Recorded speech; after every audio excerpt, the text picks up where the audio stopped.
Today, I'm going to see what it's like to fly business class from London's smallest airport. London City Airport is the only London airport that's actually in the centre of the city.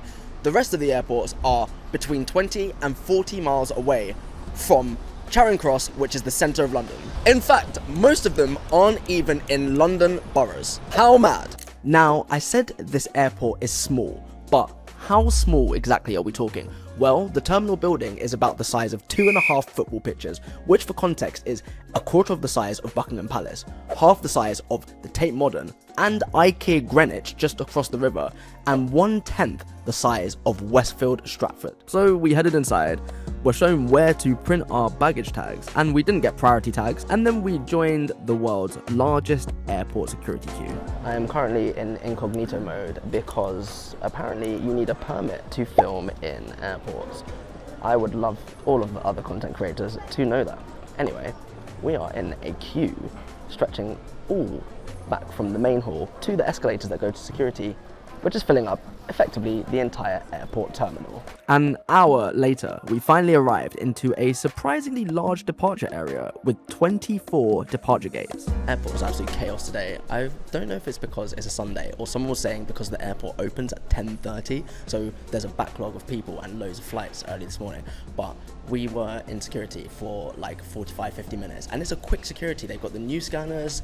It's a small airport. There's nothing but the entrance hall and security, so I'm really surprised. Anyway, we're here now, ready to board, ready to get on our business class flight. It's an Embraer 190. If you don't know what that is, it's a much smaller plane than an Airbus 320 or 21 because the runway here is much shorter than the average runway. As you can imagine, a small airport in the middle of a city with over 10 million people living in it means a shorter runway. But how much shorter? Well, you guessed it, the runway here is half the length of an average airport runway.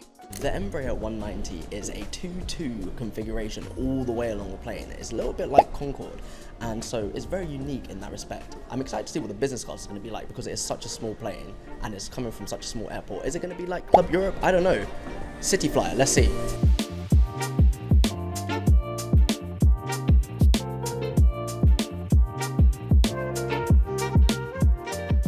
Something that's interesting about flying business class with British Airways from London City Airport is that there's no business class lounge. If you fly business class with BA pretty much anywhere else in the country, Edinburgh, Gatwick, Heathrow, there's multiple lounges. Here, just you and your thoughts. We did get priority boarding though, so once the plane was ready, we were some of the first to cross the tarmac with some pretty amazing views. Then we made our way to seats 6C and 6D.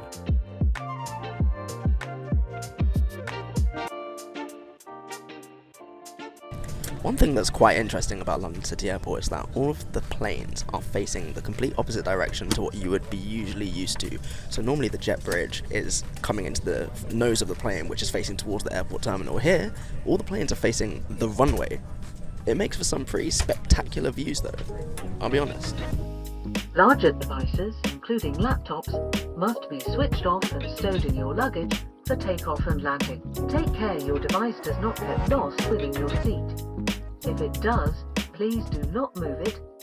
Because the runway is so short at this airport, the planes that are used generally are a lot smaller. The Embraer 190 is a smaller, lighter, short-haul plane than the classic Boeing 737, Airbus A220s, Airbus A320, 319. But it's almost like, if you've ever played Mario Kart, where you have to hold down the button for 2 seconds and get the boost at the beginning. That's how this plane takes off. It's not like it rolls into it.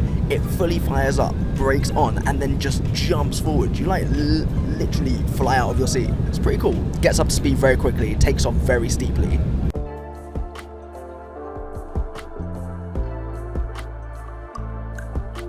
This seat is pretty spacious. As I said, it's a 2-2 configuration. The seats are wide enough.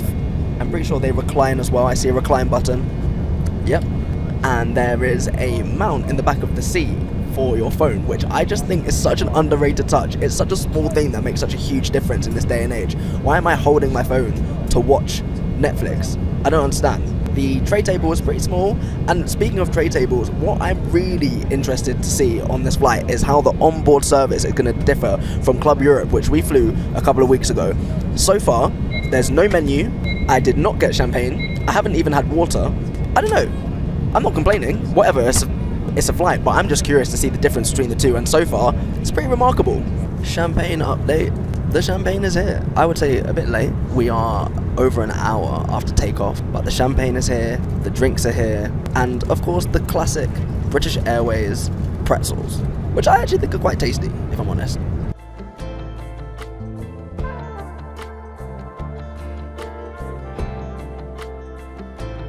Still is not clear whether there is a meal service, but I hope so, because I am hungry. Well, I definitely hoped hard enough, because shortly afterwards, this spread arrived. Proper cutlery, always nice to see, along with a napkin and some salt and pepper. Apparently altitude makes food taste more bland, but this food did not need it. I'll be honest, I mean, look at this prawn. Dare I say, Sainsbury's could never. That prawn is actually delicious. I wish there weren't only 2 of them, but boy, fair enough. So even though it's small, as I said, this is one of the best British Airways meals I've had in a very long time. Also, the bread is really tasty, very crispy on the outside, doughy, soft in the inside. Amazing. Got a top up of the champagne, no problems. And actually, our stewardess was explaining to me the process of how all of the food gets back to Heathrow and then they just get delivered to London City. They don't have their own situation going on, so they don't even know what they're getting. They kind of just freestyle. And this is a new meal. It's only been in for a couple of weeks. What I will say though, they advertised it as a prawn salad. There is chorizo in here. If you didn't eat meat, you would never have known. I think that's quite bad.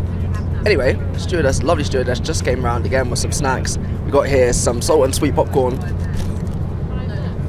So it's nice, about to tuck into it. I like the branding, never seen this company before. Cinema, oh, it's Joseph's. That's a lie, I've seen them before. And there were some very eloquent looking crisps too. They feed you alright.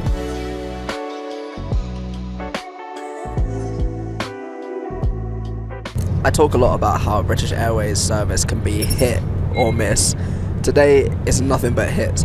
Our guy Terry, bless him, must be in his late 60s, early 70s, just here, just casually, yeah, this is his thing. He just enjoys it. He's coming around and just topping everyone up. Champagne is flowing. I feel like I'm at bottomless brunch. I'm not. I'm at 35,000 feet. I'm in a plane. Truthfully, I thought this was a way better experience than Club Europe. Not sure if it's just a coincidence, but the bathrooms were cleaner too. The flight was smooth, attentive crew. We arrived extremely early because there's less traffic leaving London City Airport. But yeah, let me know what we should try next, or what your favourite airport-airline combination is. If you enjoyed this one, please like and subscribe. Thanks so much. See you Bye. next time. Thank you. Safe.